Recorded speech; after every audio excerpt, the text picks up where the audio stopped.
Welcome back everyone. In this video, I'll show you how to create a circular countdown timer in Capcut.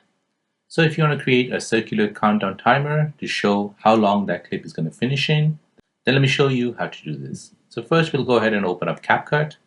Now we'll create a new project. Here we'll go ahead and import some files. So here I'll import a sky video. Go ahead and add it to your timeline. Now next you want to go ahead and add a text.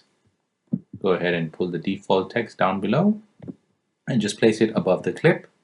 Make sure the text duration is the same as your video. Now go ahead and edit the default text and put down a capital O. Go ahead and increase the font size and then move it to the top left or top right of the screen. Now to add the animation of the countdown, go ahead and select the text.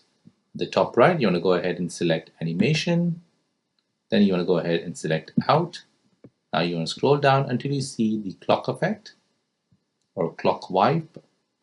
Go ahead and apply that effect on that. And then you want to go ahead and amend the duration so it starts right away.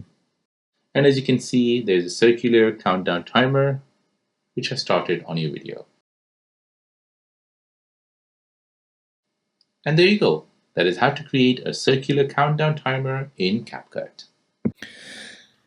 Now, if you're new on the channel and you want to find out more about your iPhone, your Android phone, or any other social media apps, then don't forget to hit the like button. Thank you for watching.